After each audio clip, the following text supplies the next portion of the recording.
मैं तो बच्चे फिर रहा था, मिलनी समझ के तो नहीं पकड़ा था।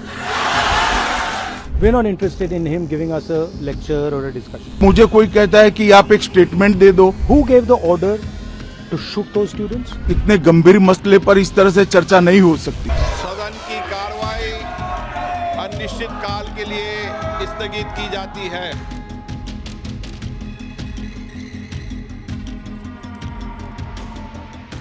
वो बच रहे थे क्योंकि जवाब देते क्या? सदन सुचारू कैसे चले और उसमें हमारी क्या जिम्मेदारी। विपक्ष और पक्ष दोनों अपना एकदम लठ लेके आमने सामने हो गए। तुरंत आप गोल्ड पोस्ट को चेंज कर दोगे, इस तरह से नहीं हो सकता है।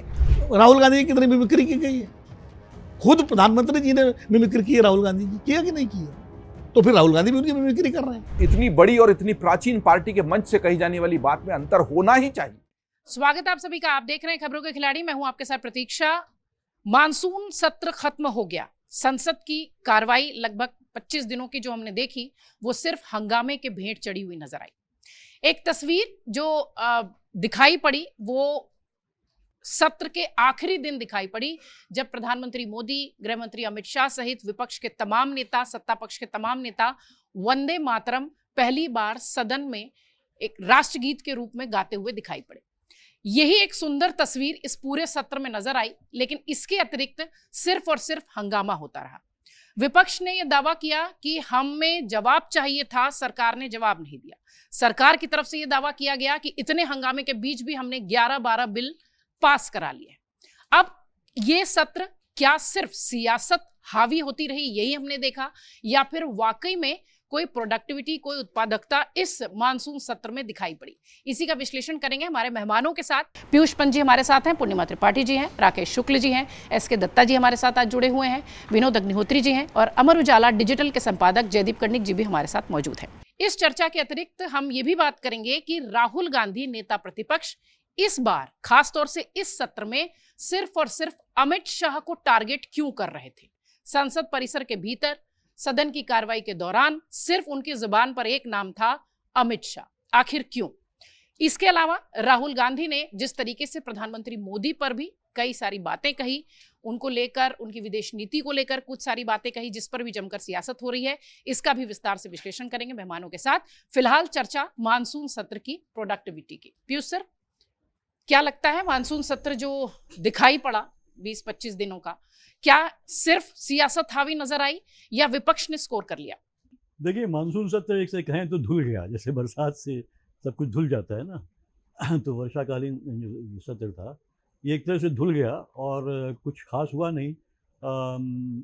जो आंकड़े अभी आए हैं, 15% जो है ही बिजनेस हो पाया है, प्रोडक्टिव काम होता है वो, और राज्यसभा में शायद 29% हो पाया। तो इस हिसाब से देखें तो नहीं हुआ, लेकिन पूरी तरीके से हम एक चीज़ देख सकते हैं कि इसका सबसे जो बड़ा फीचर था वो था कि प्रधानमंत्री, गृह मंत्री दोनों का ही सदन में नहीं आना। मतलब पूरा ये सत्र जो है निकल गया। और जबकि आपने देखा था जब हंगामा शुरू में हुआ था, उसके बाद जब बातचीत हुई विपक्ष और सत्ता पक्ष में, और जो वो बिल लाया गया 2024 का जो कानून था एग्जामिनेशन वाला, लीकेज वाला जो था, वो उसको बेटर बनाने के लिए लाया गया। तो उस समय भी जो है कि गृह मंत्री और प्रधानमंत्री नहीं आए थे, तो शुरू से ही और अंत में आए, और वो भी जो है कि हमने देखा वंदे मातरम का जो गान हुआ है, और उसके बाद पूरा सत्र जो है वो ख़त्म हो गया, चला गया, उसकी तिथि कर दी गई और अनिश्चित काल के लिए वो हो गया। तो वो कहीं न कोई इस तरह का हो नहीं पाया। लेकिन देखिए, मुद्दा गर्म रहा, और ये कहा जा सकता है कि विपक्ष हावी रहा पूरी तरीके से। विपक्ष हावी रहा, विपक्ष जो है कि एक मुद्दा था और कि जिसपे कि उनको जवाब देना था, और वो एकदम आप कहिए कि इधर उधर से भटका नहीं विपक्ष। जबकि ये कहा गया कि सत्ता पक्ष के द्वारा कि भाई बातचीत के लिए हम तैयार हैं, शुरू में कहा, रिजिजू जी ने भी कहा कि हाँ हम करना चाहते हैं, सरकार करना चाहती है, लेकिन सरकार शुरू में भी नहीं बातचीत कर रही थी।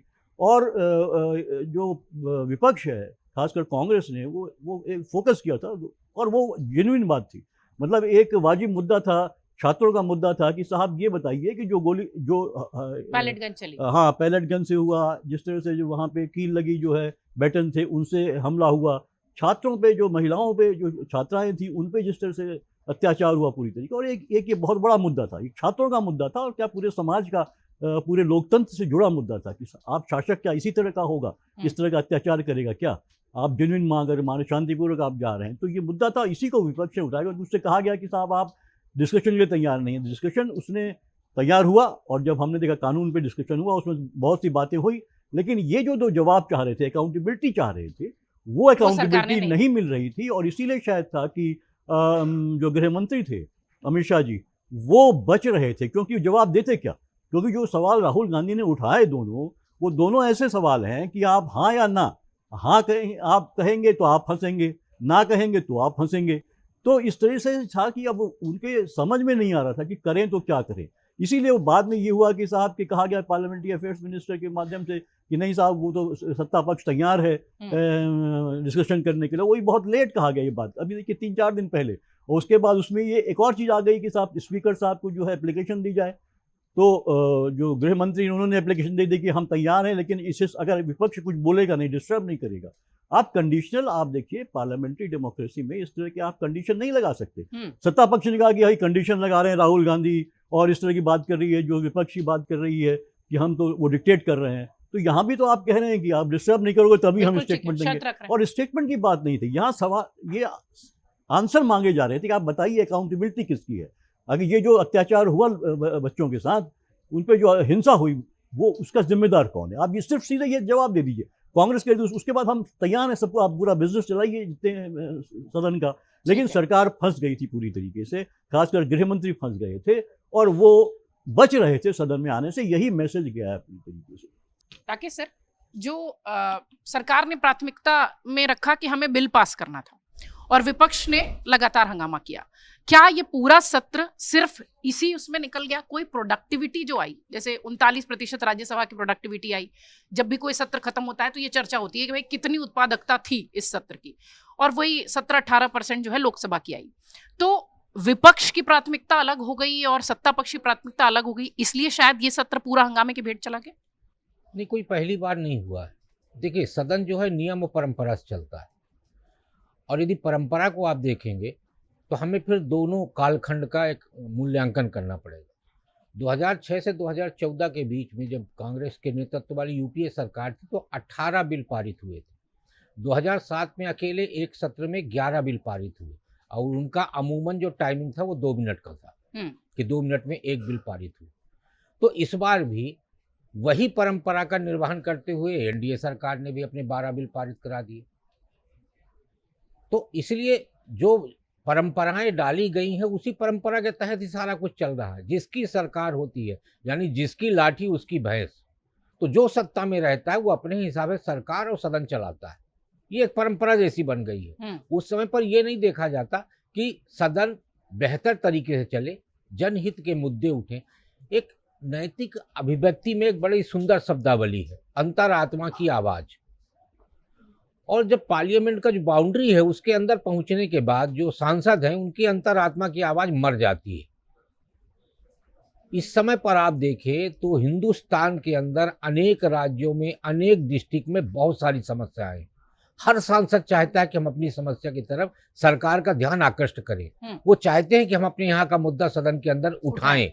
वो कोई किसी पार्टीगत नहीं, मैं हर पार्टी के सांसद की बात कर रहा हूँ, लेकिन वो पार्टी के जो कहते हैं ना कि ऐसी बाउंड्री में खिंच जाते हैं कि उसके चलते उनकी अंतरात्मा की आवाज़ मर जाती है। वो अपनी बात पार्लियामेंट के अंदर नहीं उठा पाते। इसीलिए जो प्रोडक्टिविटी की आप बात कर रही हैं, प्रोडक्टिविटी कैसे होगी? स्वतंत्र भारत के इतिहास में एक नया रिकॉर्ड कायम हुआ है, और वो नया रिकॉर्ड है कि प्रश्नकाल सिर्फ 12 मिनट चला है। 19 दिन के सदन में 12 मिनट का प्रश्नकाल। अब बताइए जनहित का मुद्दा कैसे उठेगा? प्रोडक्टिविटी कैसे बढ़ेगी? एक क्वेश्चन आवर और 0 आवर का तो कोई मतलब ही नहीं रहा फिर। और हमेशा मैं देखता हूं कि सदन शुरू होने के पहले बीएसी की बैठक में ये बात तय होती है, सभी पार्टियां तय करती है कि शून्यकाल और प्रश्नकाल, ये दोनों पे कोई व्यवधान या बाधा नहीं आना चाहिए। इसके बाद जिसके जो एजेंडे होंगे, जिसके जो मुद्दे होंगे, उस पे आप बात करिएगा, उस पे आप अपना विरोध जाहिर करिएगा। सदन चलेगा नहीं चलेगा वो सब बाद में तय होगा, लेकिन प्रश्नकाल और शून्यकाल जरूर होना चाहिए। लेकिन लगातार बीएसी की बैठक में बात कुछ और होती है, सदन शुरू होने के बाद स्थितियां कुछ और हो जाती हैं। तो प्रोडक्टिविटी तब तक नहीं बढ़ेगी जब तक समग्रता के साथ ये नहीं सोचा जाएगा कि सदन सुचारू कैसे चले और उसमें हमारी क्या जिम्मेदारी। पूर्णिमा मैम, जब इस तरीके के बिल पास होने वाली बात होती है जो कि जनता से जुड़े मुद्दे हैं, जो कि संसद में जो माननीय लोग हैं वो लोग उसे पास कर रहे हैं, एक शब्द होता है स्क्रूटनी। जब खूब शोर हो रहा है तो सरकार अपने हिसाब से जो भी बिल है वो पास कर लेगी। तो संसदीय स्क्रूटनी जो होती है जिसमें कुछ लूप होल्स हो तो उस पर सवाल उठे, ये सारी चीजें तो दिखती नहीं। यानी ये मानसून सत्र सिर्फ जिद वाला समझे, जिद वाला समझे या जो समझे उसको, लेकिन ये है कि मानसून की वजह से ये वॉश आउट हो गया। मतलब जैसे दिल्ली और बह गया। बम्बई जैसे शहर बह रहे हैं पानी बरसने के बाद, वैसे सदन का भी वॉश आउट हो गया इस बार का सत्र। लेकिन जो स्क्रूटनी वाली बात आपने कही, स्क्रूटनी तो बिल की तब होती है ना जब सरकार और विपक्ष में एक तालमेल हो, और कोई भी बिल जब पेश किया जाए तो सरकार और पक्ष विपक्ष दोनों बैठ के सामने उस पर अपना अपना पॉइंट ऑफ व्यू रखे, तब तो स्क्रूटनी होगी ना भाई। जो विपक्ष है वो उसमें खामियां निकालेगा, और सरकार अगर उन खामियों को किसी को जेन्युइन मानेगी तो उसमें चेंज अपने बिल में लाएगी। तो वो तो माहौल इस बार हमने देखा ही नहीं। 20 तारीख से सत्र शुरू हुआ है और विपक्ष और पक्ष दोनों अपना एकदम लठ लेके आमने सामने हो गए। तो उसमें आप क्या उम्मीद करती है कि स्क्रूटनी कैसे किसी चीज की होगी, चाहे कितने भी बड़े जनहित के मुद्दे क्यों ना रहे हों। कई बिल तो ऐसे हैं जो कि वाकई बहुत बहुत मतलब जिस पर चर्चा होनी चाहिए थी, खास करके वो जो माइंस एंड मिनरल्स वाला बिल जो पास हुआ है वो बिल्कुल सीधे सीधे देश के फेडरल स्ट्रक्चर पे हमला है, क्योंकि उसमें राज्यों का अधिकार बिल्कुल छीन लिया गया है। पहले बहुत पहले सिचुएशन वही थी जो फिर उसके बाद कानून लाके उसको बदला गया था। अब फिर से वो सारा कुछ सेंटर ने अपने हाथ में ले लिया है। तो ये मुद्दे तो ऐसे थे जिसमें कि विपक्ष को भी बहुत बढ़ चढ़ के अपने ऑब्जेक्शन दर्ज करानी चाहिए थी, सदन में उठाना चाहिए था और उस पर ऑब्जेक्शन अपना बताना चाहिए था। वो सब तो खैर नहीं हुआ। लेकिन जो प्रोडक्टिविटी की बात आप कर रहे हैं मैम, प्रोडक्टिविटी सिर्फ आप कितने बिल पास करा ले गए उससे नहीं आंका जाता है। अगर उससे आंका जाए तो ठीक रही है प्रोडक्टिविटी, भाई आपने 11 बिल तो पास करा ही लिए ना, तो आपकी तो प्रोडक्टिविटी काफी अच्छी रही। सदन सिर्फ बिल पास कराने का माध्यम नहीं है। सदन इसलिए है हमारी पार्लियामेंट्री डेमोक्रेसी में कि जिसने पक्ष के लिए, सरकार के लिए वोट किया है उसकी भी आवाज वहां पहुंचे, और जिसने नहीं वोट किया है, जिसने विपक्षी पार्टियों को वोट अपना दिया है, उसकी भी आवाज वहां पहुंचे, और उसकी आवाज पहुंचे थ्रू जो विपक्ष के नेता हैं उनके। वो बिल्कुल नहीं हुआ। हमने देखा कि मतलब सत्ता पक्ष और विपक्ष में आपस में कहीं पे कोई बातचीत, कोई संवाद की स्थिति बनी ही नहीं। और सदन चलाना प्राइमरीली ये सरकार का काम होता है, उनकी तरफ से इसमें हमें कोई कोशिश होती भी नहीं दिखाई दी। और एक बहुत अनप्रेसिडेंटेड सी सिचुएशन दिखाई दी कि बीच में एक दिन तो सत्ता पक्ष ही सदन को बाधित करता हुआ दिखाई दिया। उनके सदस्य एक प्लेकार्ड हाथ में ले लेके प्रोटेस्ट करने लगे। तो ये तो एक बड़ी अजीब सी स्थिति है जिसमें कि सब मिलके पार्लियामेंट को बिल्कुल इररेलेवेंट प्रूव करने पर तुले हुए हैं। अब ये जानबूझ के किया जा रहा है और हम प्रेसिडेंशियल सिस्टम ऑफ डेमोक्रेसी की तरफ बढ़ रहे हैं क्या, ये एक आगे किसी डिबेट का विषय हो सकता है। लेकिन आज की डेट में पार्लियामेंट जो एक बहस का एक फोरम होना चाहिए था वैसा हमें नहीं दिखाई दिया। लेकिन तब ये भी बात है कि जो विपक्ष है वो बिल्कुल हावी रहा, सदन में बिल्कुल सरकार के ऊपर हावी रहा। नहीं तो सरकार के मंत्री आते, जो विपक्ष की मांग हो रही थी उस पर थोड़ी चर्चा हो सकती थी, थोड़ा भी बहस की गुंजाइश बन सकती थी। लेकिन विपक्ष बिल्कुल ऐसा घेराबंदी करके इस बार खड़ा था कि सरकार उसमें फंस गई और उनके पास ना निकलने का रास्ता, हाँ या ना वाली सिचुएशन नहीं थी, सांप छछूंदर वाली हालत हो गई। और इस वजह से हमने देखा कि बिल्कुल स्टेलमेट हो गया, एकदम चौक हो गया और कहीं से कोई संवाद नहीं बन पाया। दत्ता जी हमारे साथ जुड़े हैं, पहली बार खबरों के खिलाड़ी का हिस्सा बने हैं। सर स्वागत आपका। क्या बीजेपी को सर्वदलीय संवाद या चर्चा इस पर पहल ज्यादा करनी चाहिए थी, क्योंकि वो सरकार में बैठे हुए हैं, तब शायद सत्र थोड़ा और प्रोडक्टिविटी के साथ आता? सर्वदलीय संवाद तब होता है जब हर कोई तैयार हो उसके लिए। ये जिस तरह की स्टेलमेट पार्लियामेंट पे हुआ है ये पहली बार नहीं हुआ है। राफेल राफेल राफेल राफेल याद कीजिएगा, राफेल लेके पूरा सारा सदन ही खंडित हो गया था, एक भी चर्चा नहीं हो पाई थी। राफेल पे अंत में क्या हुआ, सुप्रीम कोर्ट से माफी मांगना पड़ा ना राफेल को लेके। उसके बाद नरेंद्र मोदी चोर है, नरेंद्र मोदी चोर है, नरेंद्र मोदी चोर है, उस चीज को लेके पूरा एक सदन का एक पूरा कार्यकाल खत्म हो गया था, एक भी चर्चा नहीं हो पाई थी। अंत में क्या हुआ, नतीजा सबके सामने है। आप चर्चा चाहते हैं, चर्चा के लिए किसी तरह की आपत्ति नहीं थी, किसी ने मना नहीं किया था, पर गोल्ड पोस्ट को आप अगर लगातार चेंज करोगे, एक मुद्दे पे जब बात के लिए चर्चा होने के लिए सहमति होती है, तुरंत आप गोल्ड पोस्ट को चेंज कर दोगे, इस तरह से नहीं हो सकता है। चाहे वो जेपी नड्डा जी हो, चाहे वो गृह मंत्री जी हो, चाहे या फिर दूसरा कोई वरिष्ठ नेता हो सरकार के पक्ष के तरफ से, किसी ने मना नहीं किया था चर्चा करने से। राम मंदिर का चोरी का मुद्दा अगर पे चर्चा आप अगर करना चाहते थे, तो साबरीमाला पे जो सोने की जो चोरी हुई थी उस पे क्यों चर्चा नहीं होगा?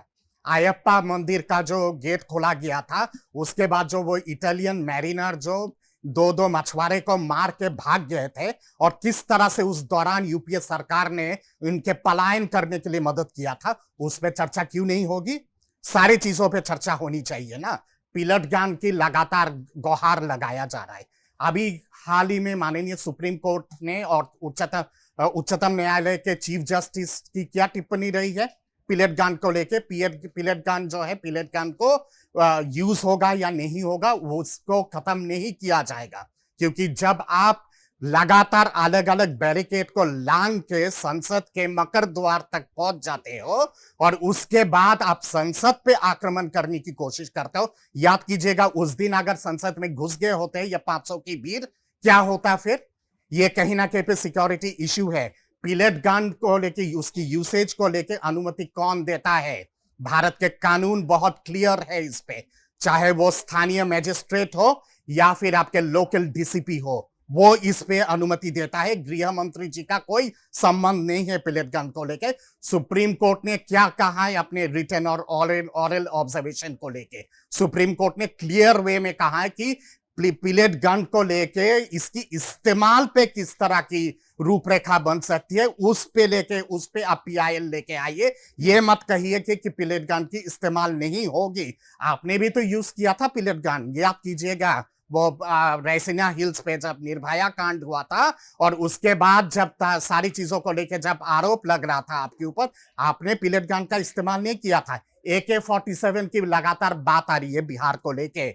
जो डीसीपी जिनके पास AK-47 था, वो उस समय हॉलीडेज पे था, ऑन लीव पे था, वो भीड़ के बीच में फंस गया था, आपने सेल्फ डिफेंस के लिए हवाई फायर किए थे।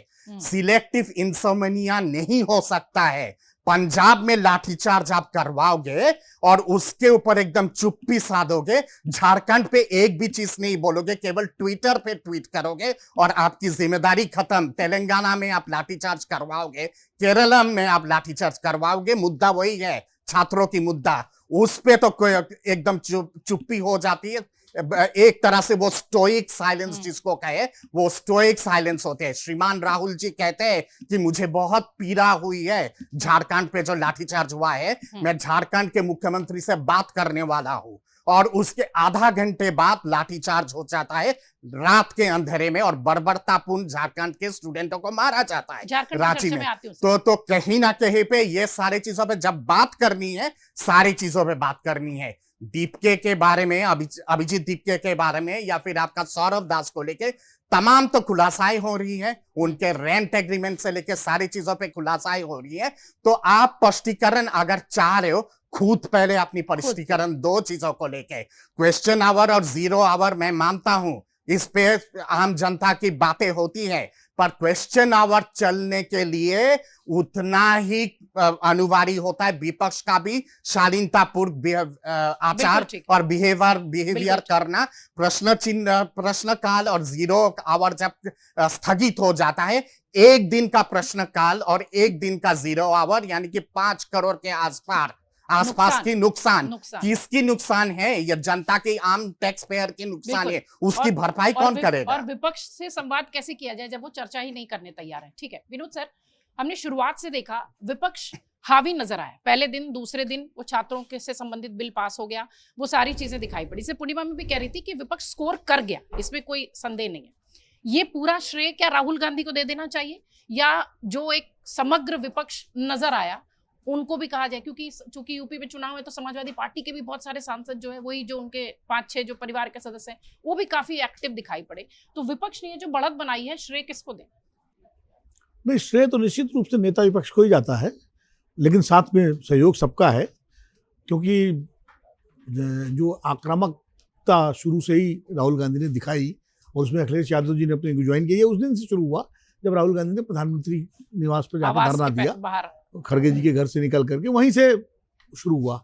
और उसके बाद फिर पैलेट गन वाले उस लड़के को लाके सामने लाना, इसके अलावा फिर आंदोलनकारी छात्रों को पेश करना, तो वो धीरे धीरे एक कदम होता गया। मुझे लगता है कि निश्चित रूप से ये सेशन तो वॉश आउट हुआ है और इस पे हम सबको, किसी को भी तकलीफ हो सकती है, होनी भी चाहिए, क्योंकि क्वेश्चन आवर और जीरो आवर जो है दो ऐसे वो हैं कि जिसमें एमपीज को अपनी बात रखने का मौका मिलता है। लेकिन सवाल ये है कि इस सत्र को गंभीरता से कितना लिया जाता है।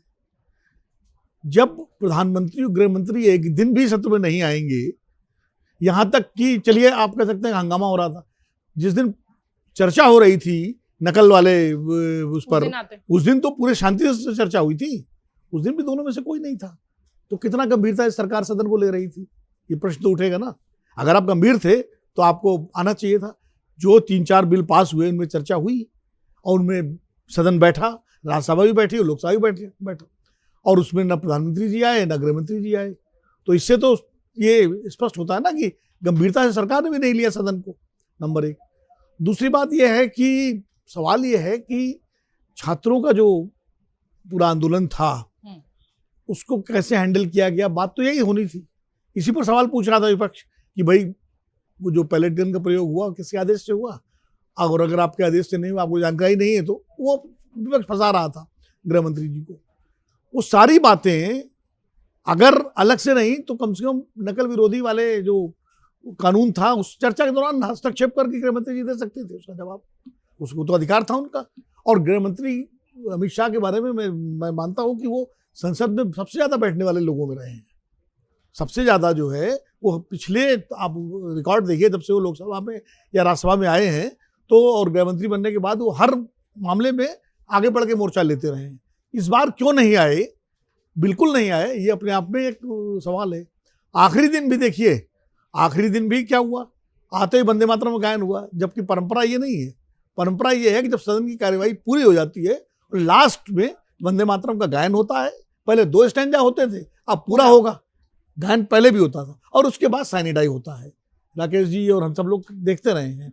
और लेकिन इस बार अध्यक्ष जी बैठे और वंदे मातरम गायन शुरू हो गया। इसका मतलब पहले ही तय था कि सदन को नहीं मतलब चलाना है, साइनिडाई करना है, और तुरंत उसके बाद अध्यक्ष स्पीकर ने साइनिडाई घोषित कर दिया। 1 मिनट चलेगा, उन्होंने घोषणा कर दी बस कि जो है सदन जो है अनिश्चितकाल के लिए स्थगित किया जाता है। कोई बिजनेस तो नहीं हुआ, कोई बिजनेस नहीं हुआ। हाँ, वंदे मातरम आते ही उन्होंने कहा कि वंदे मातरम के लिए सब लोग खड़े हो अपने स्थान पे, वंदे मातरम शुरू हुआ। जबकि वंदे मातरम की परंपरा यही है कि बिल्कुल आखिर में होता है, बिल्कुल लास्ट, और उसके बाद साइनाइडाई हो जाता है। तो लेकिन यहाँ तो शुरू में कर दिया, तो इससे सरकार का भी इरादा कोई सदन को चलाने का नहीं लगा।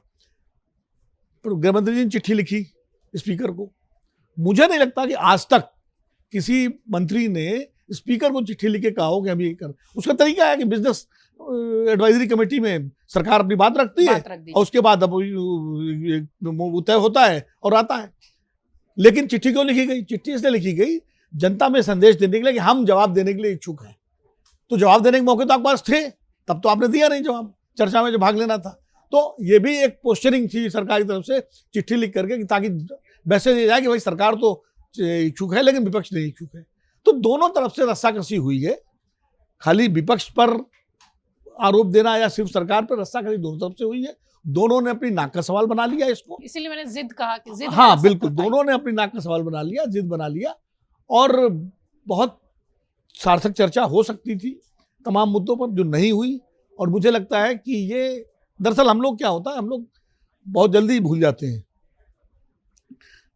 ऐसा पहली बार नहीं हुआ है। 2013 का उदाहरण सबके सामने है, 2G पे पूरा का पूरा सेशन वॉश आउट हुआ है। और 2010 तेलंगाना वाला जो था, अरे सबसे, और आपको बताऊं 2004 में जब सरकार बनती है मनमोहन सिंह की और उनके मंत्री हुए हैं शिबू सोरेन, उन पर एक मर्डर का मुकदमे पर वारंट जारी हो जाता है। शिबू सोरेन एब्सकॉन्ड मतलब लापता हो जाते हैं। उस मुद्दे पर सरकार सदन को नहीं चलने दिया था तत्कालीन विपक्ष ने, आडवाणी जी भी थे उसमें, और मनमोहन सिंह अपने मंत्रियों का परिचय तक नहीं करा पाए थे हाउस से। तो ऐसा नहीं है कि ये कोई नई बात हुई है, पहले मतलब 2004 की मैं बात कर रहा हूँ, उस समय 2004-05 की बात कर रहा हूँ आपको, कि परिचय तक नहीं करा पाए थे, जो कि उनको कराना था, जो एक परंपरा है, कन्वेंशन है। तो दिक्कत क्या है कि जब विपक्ष में आप होते हैं तब आपकी भूमिका बदल जाती है, जब आप सत्ता पक्ष में होते हैं तो आपकी भूमिका बदल जाती है, वो चाहे कांग्रेस पार्टी हो चाहे बीजेपी हो। ये इस संसद का इतिहास रहा है। लेकिन मुझे लगता है कि कुल मिलाकर के जो झारखंड का मसला जैसे था, झारखंड के मसले ने विपक्ष को दबाव में लाया, और दिल्ली का जो जंतर मंतर का मसला था उसे सरकार दबाव। सर, देश की सबसे बड़ी पंचायत, हर सत्र के बाद हम ये चर्चा जरूर करते हैं, पैसे बर्बाद हो गए, समय बर्बाद हो गई, और इस बार भी हम वही बात कर रहे हैं। नो डाउट कि विपक्ष की बढ़त दिखाई पड़ी, वो नाटक नौटंकी पप्पू यादव के भी नजर आई, प्रियंका गांधी मुखर नजर आई, अखिलेश यादव भी मुखर नजर आए। सरकार की तरफ से सिर्फ किरण रिजिजू ही बोलते दिखाई पड़े, चूंकि संसदीय कार्य मंत्री हैं इसलिए। क्या ये सत्र वाकई में मिला जुला ही माना जाए? 11 बिल पास भी हो गए हैं, सरकार का जो दावा है, और दूसरा ये कि विपक्ष की स्ट्रैटेजी अब और क्या होनी चाहिए? ये तो बढ़त बनाते दिखाई पड़ रहे हैं, सभी लोग कह रहे हैं कि नहीं नहीं विपक्ष ने ये सत्र पूरा लूट लिया, अब क्या स्ट्रैटेजी होनी चाहिए? ये बड़ा ही विचित्र दृश्य रहा। ये बात सही है कि हम हर बार हर संसद सत्र के आसपास लगभग इसी तरह की चर्चा कर रहे होते हैं।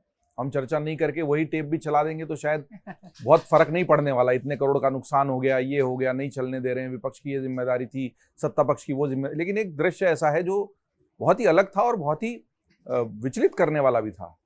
मकर द्वार पर सत्ता पक्ष भी खड़ा है और विपक्ष भी खड़ा है प्रदर्शन करने के लिए। अरे भाई, जब तुम्हें संसद के बाहर ही खड़े रहना, संसद बनी काहे के लिए? जनता तुमको चुनकर करोड़ों रुपए का खर्चा कर इतनी निर्वाचन की प्रक्रिया चलाकर आपको भेजती क्यों है? देखिए, विपक्ष की तो मजबूरी हो सकती है बाहर खड़े रहकर सड़क पर। जैसे अरविंद केजरीवाल जब मुख्यमंत्री थे तो वो धरना देने पहुंच गए।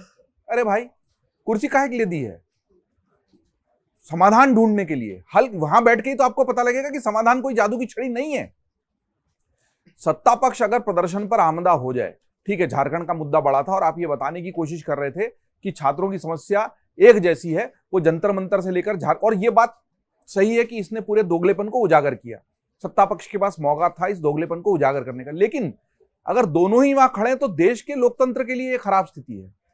ये देश के लोकतंत्र के लिए एक परिहास का विषय बना दिया उन्होंने। भाई, जंतर मंतर पे ही जाइए ना, फिर चुन के संसद में जा काहे को रहे हैं? अगर आप दोनों को दरवाजे पे ही खड़ा रहना है तो संसद को भंग कीजिए, फिर संसद को बंद कीजिए, फिर सब देश जंतर मंतर से चले, देश विधानसभाओं के बाहर होने वाले धरने प्रदर्शनों से चले। अंदर जो बैठा है उसको धरने प्रदर्शन सहन करने पड़ेंगे अगर वो व्यवस्था में जो दोष है उनको ठीक नहीं कर पा रहा है, लेकिन उसको बैठना अंदर ही पड़ेगा, क्योंकि वो चुनकर अंदर गया है। उसका विरोध हो जो हो, उसको लोकतांत्रिक तरीके से जितना भी हो सकता है सब विरोध सहना पड़ेगा और उसको अंदर ही बैठना पड़ेगा। वो अंदर बैठकर कह सकते थे कि आप जंतर मंतर और झारखंड में इतना अंतर क्यों कर रहे हैं मजबूत। यही गलती विपक्ष की भी है। अगर सत्र के ठीक पहले इतनी बड़ी घटना हो गई, धर्मेंद्र प्रधान का इस्तीफा हो गया, छात्रों की राजनीति के दबाव में सत्ता पक्ष को इतने साल में पहली बार आना पड़ा, तो अंदर बैठो यार, उसको हाईलाइट करो, देश को सुनाओ। आपके पास तो इतने बढ़िया बढ़िया भाषण देने का मौका था, सरकार पर इतने अच्छे प्रहार करने का मौका था, दरवाजे पर खड़े करके पैसा भी खराब किया, समय भी खराब किया, मौका भी गंवा दिया। और ऐसे मौके बार बार मिलेंगे नहीं। 2014 से लेकर अभी तक आपको पहली बार बहुत जबरदस्त मौका मिला था सरकार को घेरने का। आपने घेरने के लिए दरवाजे, वो तो जब सरकार बहुत मजबूत थी, 300 से ज्यादा सांसद थे, तब भी आप दरवाजे पे ही खड़े थे। आज सरकार बैकफुट पर है, पहली बार एक मंत्री का इस तरीके से इस्तीफा हुआ, छात्रों की राजनीति की चर्चा देश और दुनिया में है। उसको देखते हुए जेनजी और जेन अल्फा के आंदोलन जगह जगह हो रहे हैं, गांव देहात खलिहान में। उनको इससे भी मतलब नहीं है छात्रों को कि सरकार किसकी है। भाई, झारखंड में भी तो उनको इससे मतलब है, उनको अपनी समस्याओं से मतलब है। उसमें भी थोड़ी राजनीति हो सकती है। तो जंतर मंतर में भी थी राजनीति, ऐसा तो नहीं कि वो राजनीति से प्रेरित नहीं ही था, उसके प्रमाण भी आ रहे हैं। लेकिन उसने जो चेतना जगाई, उस पर सवार होने का एक बहुत सुनहरा मौका विपक्ष ने खोया है। ये दोनों ही तरफ से बहुत बड़ी बड़ी गलती हुई है। और इसलिए पहले के सत्रों की जो हम चर्चा कर रहे थे उससे जो अलहदा है वो यही है। बिल पास हो गए, पहले भी होते रहे, तब भी हम यही बात कह रहे थे। मैं आज भी कहूंगा कि बिना किसी चर्चा के, चाहे सत्ता पक्ष कितना ही मजबूत हो, उसको कितना ही बहुमत हो, वो विधेयक है ना, उसको तो विधान बनाना है, देश का कानून बनाना है, देश कैसे चलेगा ये तय करना, और वो बिना चर्चा के पास हो जाना, तो फिर लोकतंत्र और तानाशाही में अंतर क्या है? जरूरत क्या है? बिल्कुल फिर तो एक डिक्टेटर बैठे और साइन करता जाए फरमान पे फरमान। आज ट्रंप भी कानून पे कानून साइन कर रहे हैं और कोर्ट उसको गिरा रहा है, अंदर गिर रहा है, बाहर गिर रहा है ना कि नहीं आप इतना टैरिफ नहीं। वही लोकतंत्र होता है ना, जब बैलेंस ऑफ पावर होता है। और बिना चर्चा के इस तरह विधेयक पास हो जाना, उनका कानून की शक्ल ले लेना बहुत खराब है। हो सकता है कि बहुमत है तो पास वैसे भी होता, लेकिन अगर चर्चा से होता, उसकी प्रतिध्वनि सुनाई देती। आज तो हम जो प्रारूप समिति बनी थी संविधान सभा की, जब संविधान नहीं बना था, उनकी चर्चाओं को डाउनलोड कर पढ़ते हैं, उस पर क्यों करते हैं?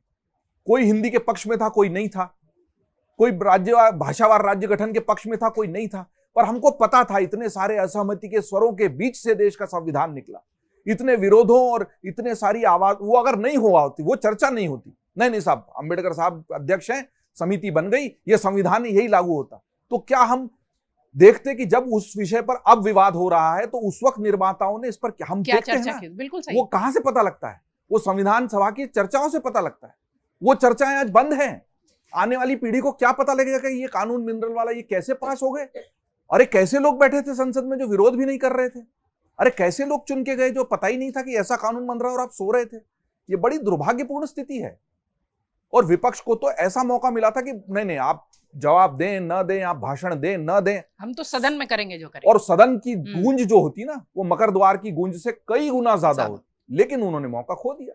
प्रतिपक्ष राहुल गांधी खूब सुर्खियां बटोरते नजर आए, माइक पर भी खूब बोलते नजर आए, मीडिया से बातचीत करते भी नजर आए और गुस्सा दिखाते भी नजर आए। सत्र खत्म होने के बाद मंच पर भी बोलते नजर आए।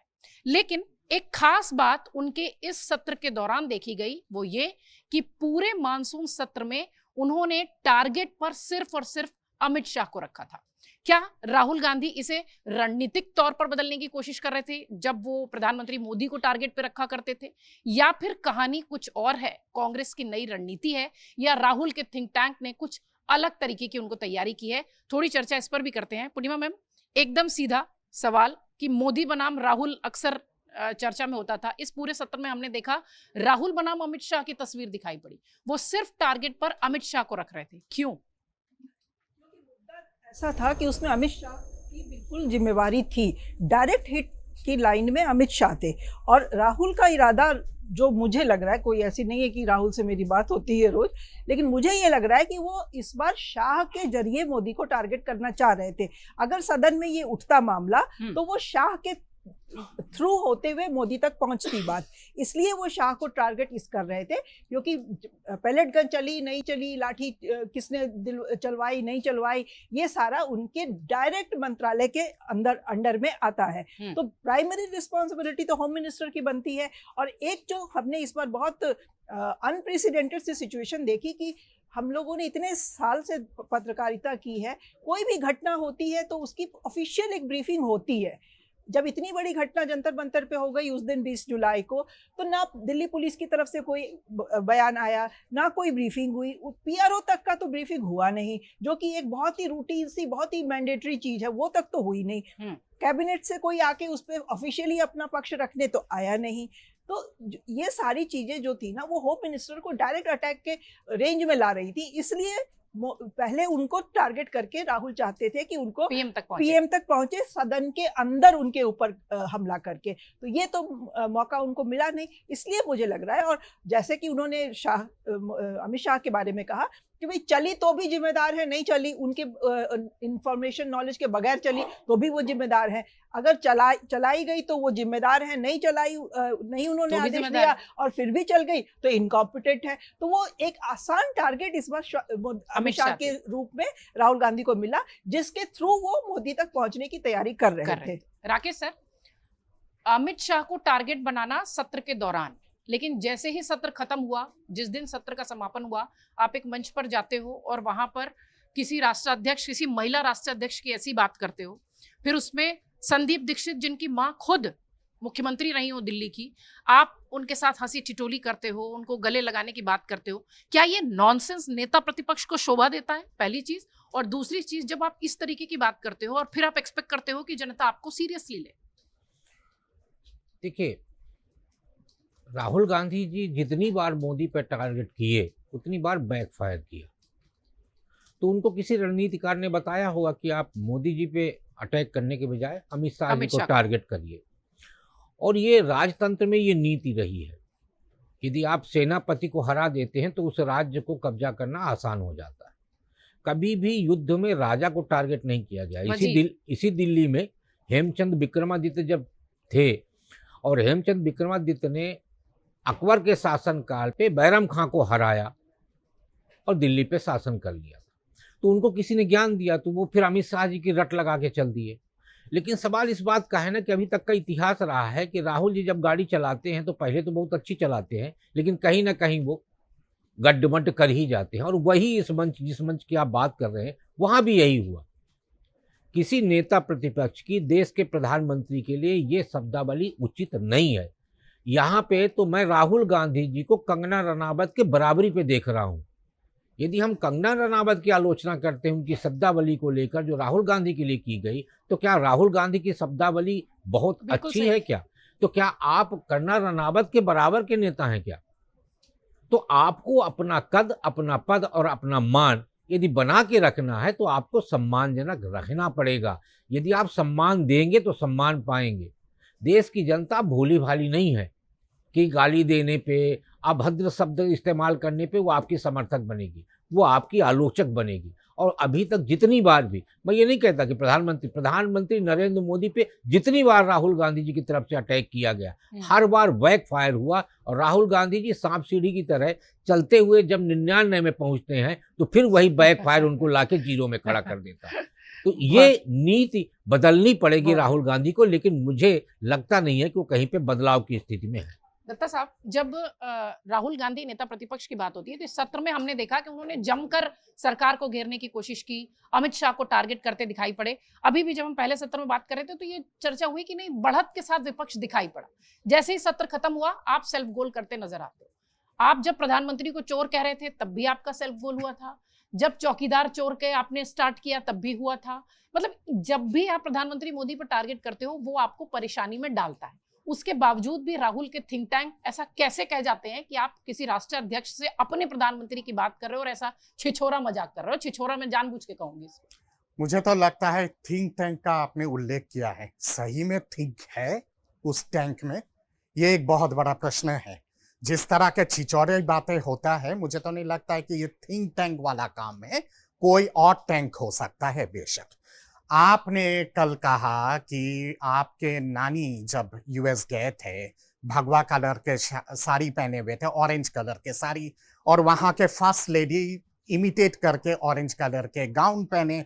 सारे इंटरनेट में फोटो आ गया कि पिंक कलर की गाउन पहनी थी, लाइट पिंक कलर के, और आपके नानी ऑरेंज कलर की साड़ी पहनी थी। सबसे पहला सफेद झूठ तो वहीं पे आ गया। अब दूसरी बात आती है कि मेलोनी जी को लेके आपने इतनी गंदी टिप्पणी होने दी है, आपने जानबूझ के किया। आपका नानी हाल है इटली, उसका तो कम से कम सम्मान रखते। मेलोनी जी की बात आप करोगे तो ओपी माथाई उठेगा, उसके साथ साथ धीरेन्द्र शास्त्री भी उठेगा, उसके साथ साथ आपका एडिना माउंटबेटन भी जरूर उठेगा, पद्मजा नायडू भी जरूर उठेगा, और श्रद्धा माता भी उठेगा। सारी चीजें नहीं सर, तो फिर ये तो कहीं खत्म ही नहीं, नहीं होगा ना। खत्म नहीं, आपने किया ना, आपने किया ना। आप आप जब एक डिग्निटी रखनी चाहिए डिप्लोमेसी पे, और फॉरेन अफेयर्स क्या होती है उस चीज का जब आपको कोई ख्याल ही नहीं है, चीजें उस चीज को लेकर आपको कोई जानकारी नहीं है, तो वो सब भी कहीं ना कहीं पे फॉरेन एंगल के साथ जुड़ा हुआ है। एडिना माउंटबेटन कहाँ की थी?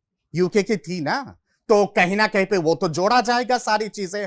फिर उसके साथ साथ आपके जो बायोग्राफी है ओपी माथाई जी का, उन्होंने खुलासा किया है सारी चीजों का। वो सारी चीजों पर चर्चा क्यों नहीं होगी?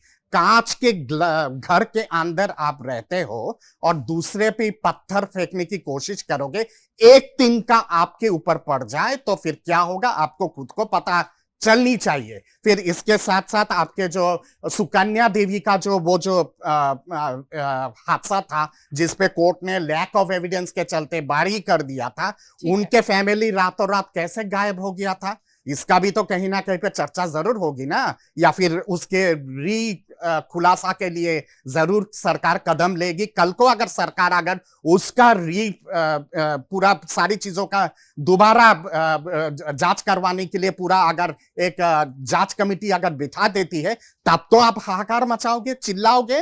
जब आपको शालीनता रखनी नहीं आती है, दूसरे से अपेक्षा मत कीजिएगा शालीनता की। नरेंद्र मोदी चोर है, राफेल चोर और ये तमाम चीजें, और हर बार आपको माफी मांगना पड़ा डिफेमेशन केस पे, चाहे वो अरुण जेटली वाला मुद्दा हो, चाहे वो नितिन गडकरी जी वाला मुद्दा हो, चाहे वो सुषमा स्वराज जी वाला मुद्दा हो। आपने माफी मांगा है या नहीं मांगा है? आरएसएस वाला मुद्दा पे आपने कहीं ना कहीं पे आपने रिट्रैक्ट नहीं किया है। आपके स्टेटमेंट को सोच समझ के बोलने की आवश्यकता होती है। और 56 इंच का छोटा बंदर और बंदर लेके संसद के अंदर जाओगे तो आप क्या संसद हो या फिर आप मादारी हो संसद के अंदर? ये सब चीजों पे एक डेकोरम होती है। वो डेकोरम आपने पहले दिन से मेंटेन नहीं किया है, तो अपेक्षा मत कीजिए कि फिर आपके ऊपर अगर बौछार होगी तो रोना धोना बंद कीजिएगा। फिर पीयूष सर, अमित शाह को सत्र के दौरान टारगेट पर रखे रहे, उसके बाद फिर जिस दिन सत्र खत्म होता है, मंच पर जाकर प्रधानमंत्री मोदी पर टारगेट करने लगते हो। ये पूरी जो राहुल गांधी की जो पूरी रणनीति है, एक तरफ दिखाई पड़ती है कि वो बहुत मैच्योर हैं, बहुत अच्छे से अपनी बात रख रहे हैं, फिर अचानक दूसरे ही क्षण वो कुछ ऐसा कर जाते हैं कि उसका डेंट जो है वो आने वाले चुनाव में देखने को मिलता है कांग्रेस को भी। राहुल को अब ये समझने की जरूरत नहीं है कि आप 2004 में आए हुए सांसद नहीं हो, आप नेता प्रतिपक्ष हो। आपके बयान, आपके सवाल सब जो है बहुत कोट किए जाते हैं वोटर्स के दिमाग में, वोटर्स के जहन में भी। हाँ बिल्कुल, देखिए ये सोचना चाहिए। और राहुल गांधी ने एक मैच्योरिटी तो दिखाई अपनी, खासकर इधर हमने देखा, और ये पूरे आंदोलन को लेके जिस तरह से उन्होंने पूरी जो बॉल है वो सत्ता पक्ष के कोर्ट में डाल दी, और लगातार वो जिस तरह की बात करते रहे पूरा और सवाल उठाते रहे, वो विपक्ष का एक अधिकार बनता है। विपक्ष का वो जनता का मुद्दा है, वो छात्रों का मुद्दा था। लेकिन हाँ, ये बात सही है कि जब लोग सीरियसली लेने लगते हैं, राहुल गांधी के मुझे लगता है एडवाइज़र कहीं कुछ हैं जो जिस तरह की बातें उनको बता देते हैं, और तो वो चीज़ें डाइल्यूट हो जाती है निश्चित रूप से। जो उन्होंने, देखिए प्रहसन तो एक अभिन्न अंग है अभिव्यक्ति का, जो है वो ऐसे तमाम तरीके हैं। प्रहसन ऐसे ही होता है। अच्छा। प्रहसन किस तरह का होता है वो इसी तरह से होता है।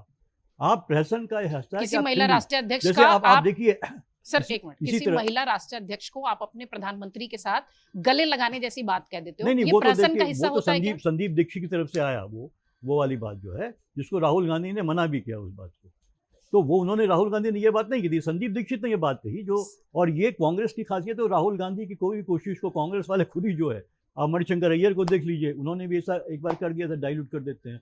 संदीप दीक्षित ने इस तरह की बात नहीं कहनी चाहिए थी मेलोनी वाली, जो राहुल गांधी ने मना भी किया। खुद राहुल गांधी उसको डिनाई किया, आप इतनी सशक्त महिला रही, उन्होंने कहा मैं इस तरह की बात विश्वास नहीं करता। ये राहुल गांधी ने कहा इस बात को, राहुल गांधी ने डिनाई किया, संदीप दीक्षित ने ये बात कर दी, जो पूरा गड़बड़ कर दिया। पूरा डिनाई करने वाली बात उन्होंने वीडियो में नहीं कही है। उन्होंने कहा विदेश मंत्री और जो विदेश नीति है वो प्रधानमंत्री मोदी ने ये समझ लिया कि बस गले लगाकर की जाती है। उन्होंने I haven't gone up to that level. जब संदीप दीक्षित ने ये बात कही तो उन्होंने, ये तो उन्होंने कहा कि इस तरह मोदी जी आते हैं, उन्होंने जो है कि डिप्लोमेसी को और जो विदेश नीति को यही समझ लिया सबसे सिर्फ गले मिल लेते हैं, क्योंकि विदेश नीति हमारी कहाँ पहुंच रही है सब हम देख रहे हैं। जिस तरह के मतलब हंसी हमारी खुद उड़ रही है तमाम देशों में मोदी जी को लेके, चाहे आप अमेरिका ले लीजिए, चाहे फ्रांस ले लीजिए, चाहे आप जर्मनी ले लीजिए, इटली ले लीजिए, छोटे छोटे देशों को ले लीजिए जहाँ मोदी जी गए थे, तो वहाँ पे जो है कि पत्रकार लोग किस तरह की बात कर रहे हैं मोदी जी को लेके, तो हो तो रही, जिसका हमें दुख होता है। हमारा प्रधानमंत्री, उसकी एक जो है कि इस तरह का उपहास हो रहा है और दूसरे में, और जिस तरह के जेस्चर लगातार हम देख रहे हैं मोदी जी का बन गया है ये, बिकॉज जो है कि विदेश नीति के नाम पे कोई कॉन्क्रीट चीजें आ नहीं रही हैं, तो वो जो उनका एक सांकेतिक चीज है उसको राहुल गांधी ने दिखाने की बात की कि विदेश नीति के नाम पे सिर्फ एक एम्बेरसिंग हो गई, आप गले मिल लेते हैं, वही सबसे बड़ा जो चीज़ें सामने होकर आती हैं। बाकी तो मोदी जी जो है कि कुछ सवाल होते हैं वहाँ प्रेस कॉन्फ्रेंस नहीं करते, जो वहाँ के ऑफिशियल होता है वहाँ भी वो पढ़ के जो है जवाब देते हैं। तो ये तमाम कमियाँ हैं जो हम अपने प्रधानमंत्री में देखना नहीं चाहते। जो प्रधानमंत्री जो है विश्व गुरु होने के दावा जो करता है इस देश को, और जो लगातार ये कहा जाता है, दावा किया जाता है कि पूरी दुनिया उनका लोहा मानती है, वो एक बोल नहीं सकता है। वो पढ़ के भी जो प्रेस कॉन्फ्रेंस होती है वहाँ के अमेरिकन प्रेसिडेंट के साथ, ट्रम्प के साथ, तो वो ट्रम्प ही उनकी तरफ से एक्सप्लेन कर देते हैं चीज़ों को। और ट्रम्प ने क्या क्या नहीं कहा, क्या सवाल उठाए, क्या बीजेपी वालों ने विरोध किया इस बात का, नहीं किया। देश का अपमान किया ट्रंप ने, लगातार किया है इस तरह के स्टेटमेंट देके, उसमें कहीं कोई नहीं होता है। तो निश्चित रूप से राहुल गांधी इससे बचना चाहिए, क्योंकि एक गंभीरता अगर है। लेकिन आप देखिए 2014 के बाद से, और उसके लिए मैं सत्ता पक्ष को भी काफ़ी कुछ हद तक मानता हूँ, एक पूरा आपने पूरी राजनीति को कहीं चौराहे पर आके खड़ा कर दिया है। आप कभी जिस तरह के अपशब्द होते हैं, आप निशिकांत दुबे को देख लीजिए, क्या क्या बोलते हैं। क्या कभी मोदी जी ने कहा? नहीं सर, लेकिन मोदी जी ने कहा कि नहीं, इस तरह की भाषा जो नहीं होना दत्ता साहब चाहिए। कह रहे हैं वो बात तो सही कह रहे हैं। आप है। मेलोनी को गले लगाने की बात कहोगे तो फिर सवाल तो आप पर भी उठेंगे, क्योंकि नहीं, आपका तो घर भी मेलोडी कांच तो का ही गले है। नहीं लगाया था उन्होंने, ये बात कही ठीक है, संदीप दीक्षित तरफ ठीक से है। आई ये बात, तो उन्होंने है। उसको डिनाई भी किया कि नहीं, मैं इसमें नहीं मानता हूं इस डिनाई बात नहीं को। किया। ठीक है? डिनाई नहीं या किया, आप बिल्कुल नहीं मानिएगा किया इस बात डिनाई। को, तो ठीक है। उन्होंने जो कहा उस बात को, तो ये इसलिए ये मुझे लगता है कि उनके साथ वाले जो हैं काफ़ी कुछ राहुल गांधी को जो है लाके नीचे गड़बड़ा देते हैं, उनके अपने ही लोग जो हैं।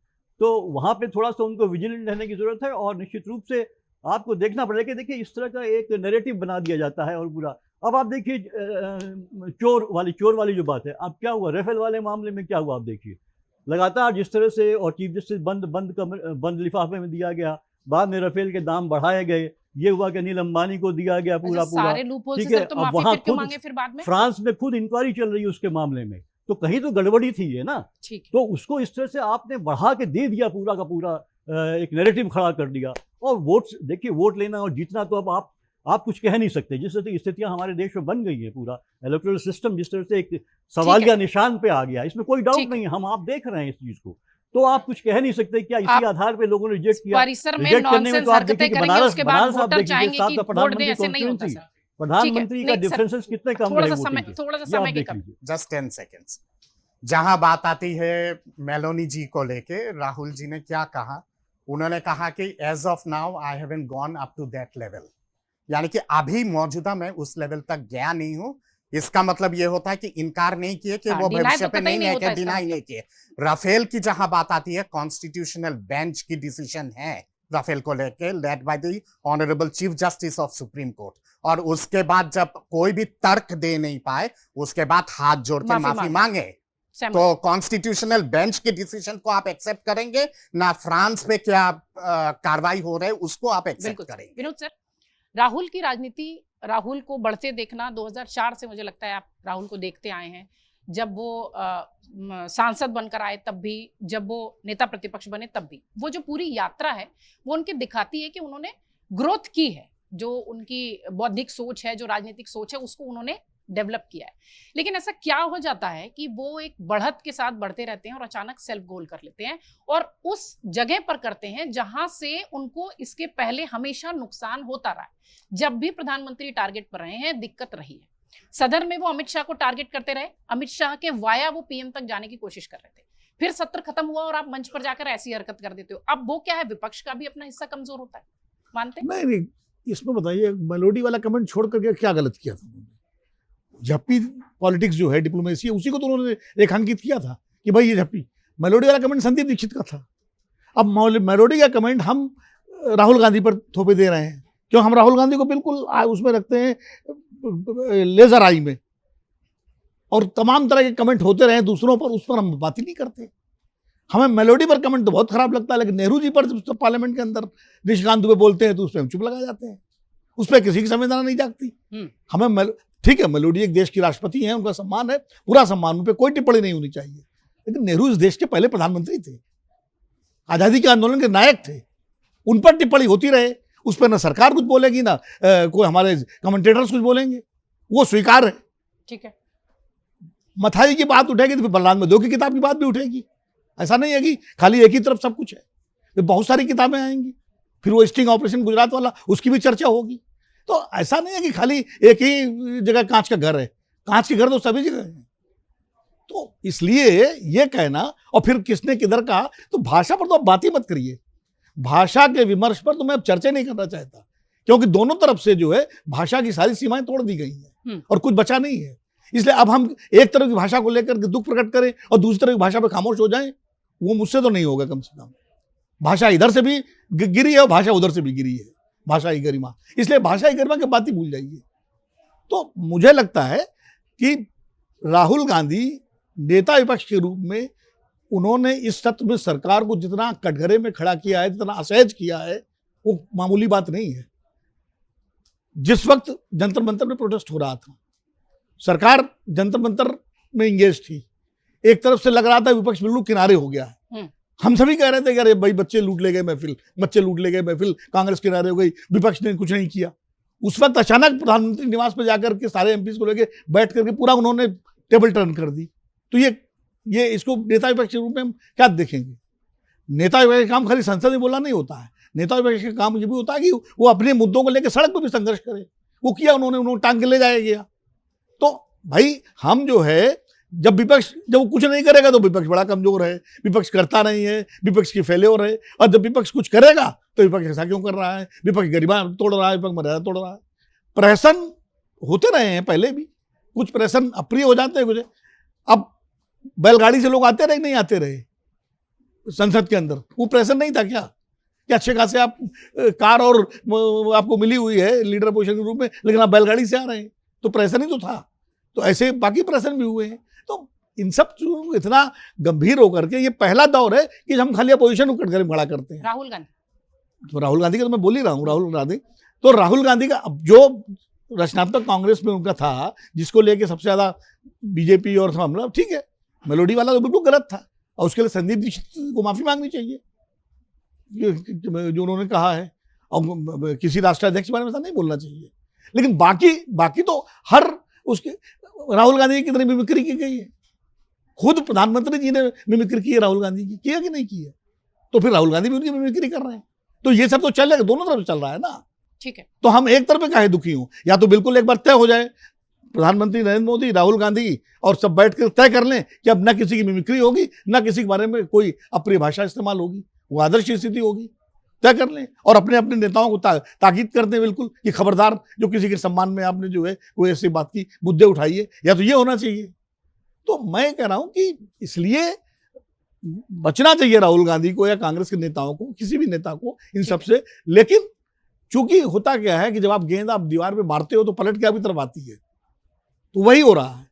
भाई क्यों नहीं गिरिराज सिंह लेकर के वो नेहरू जी की AI जनरेटेड फोटो लेके आ गए पार्लियामेंट के अंदर?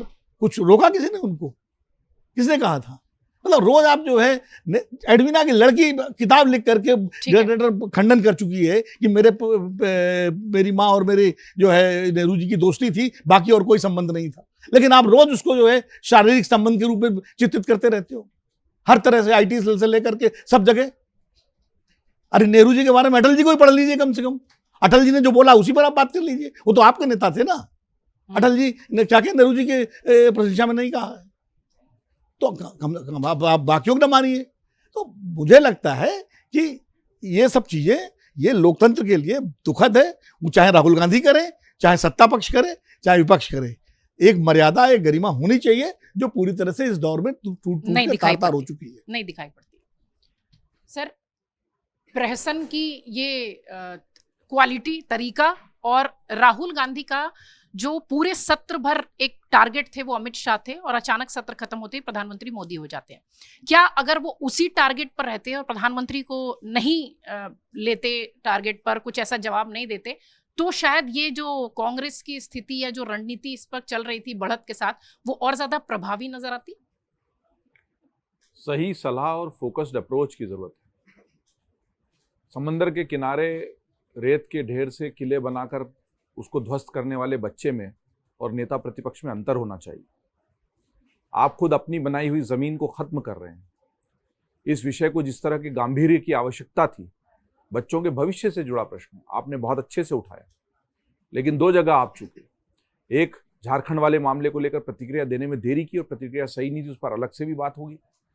दूसरा, अगर आपने लगातार पैलेट गन को और अमित शाह को मुद्दा बनाया था, तो सदन खत्म होने के बाद भी उस मुद्दे को बनाए रखने से आपको, क्योंकि गंभीर है, बच्चे को आप सामने लाए। पहली बार आपने ठीक किया कि प्रमाण सहित आपने बात रखी कि देखो इसको पैलेट गन के छर्रे लगे हैं, देखो ये डॉक्टर की रिपोर्ट है। और अगर छात्र आंदोलन में पैलेट गन चली है तो गंभीर मुद्दा है, क्योंकि कश्मीर में तक पैलेट गन को लेकर बहस हुई कि आतंकवादियों पर भी नहीं चलनी चाहिए, आम जनता भी उसका शिकार हो रही है आतंकवाद की आड़ में, और वो अलग बहस का मुद्दा हो सकता है। आप अपना टर्फ ही बदल दे रहे हो, गोलपोस्ट ही बदल दे रहे हो। उनको बहुत सही सलाह, सही सलाहकार और फोकस्ड अप्रोच की जरूरत है। वो फिर अचानक पता नहीं कहां से मोदी विरोध में उतर आते हैं मोदी। और जब जब, बिल्कुल राकेश जी ने पूरा बताया ना, जब जब उन्होंने मोदी विरोध किया है बैकफायर ही हुआ है, फिर वो गलत गोल पोस्ट पे चले गए। जो अंतरराष्ट्रीय डिप्लोमेसी है झप्पी पाने वाली, और उसका कुछ मोर्चों पर चूंकि सरकार नहीं सफल हो पाई, तो उसका आप किसी भी तरीके से विरोध कर सकते हैं, प्रहसन कर सकते हैं, झप्पी पाने वाली विरोध।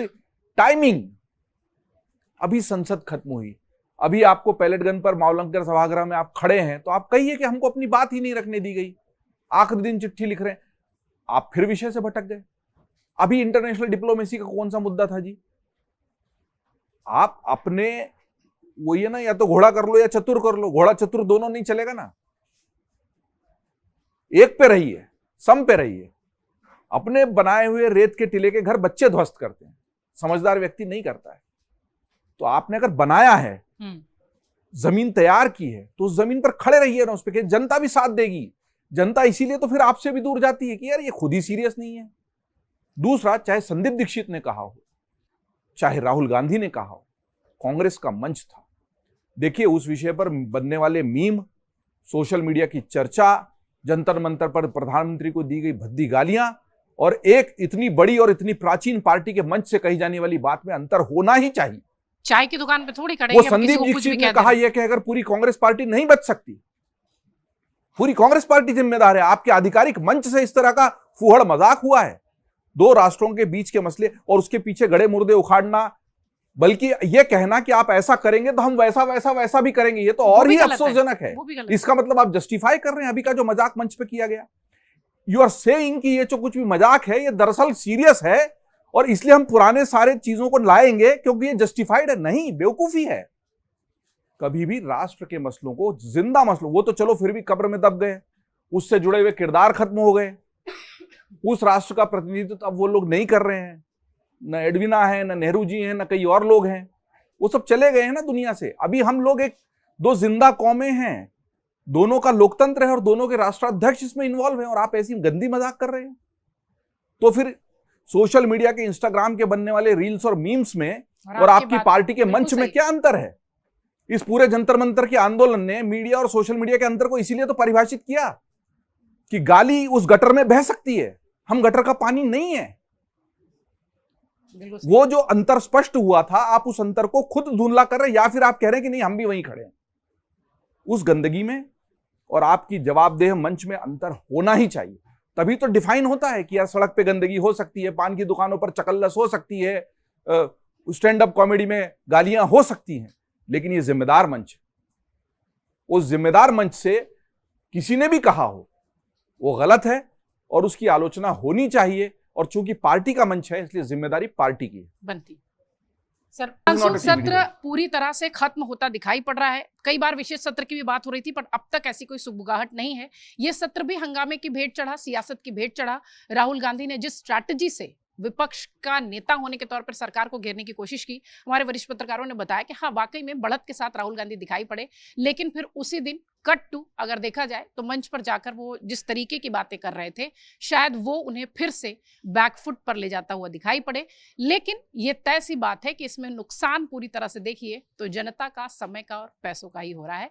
फिलहाल मानसून सत्र खत्म होने के बाद सियासत किस ओर जाएगी, हर अपडेट हम आप तक पहुंचाएंगे। बहुत शुक्रिया आप सबका खबरों के खिलाड़ी देखने के लिए। बने रहिए, कमेंट बॉक्स खुला हुआ है, जरूर आइए।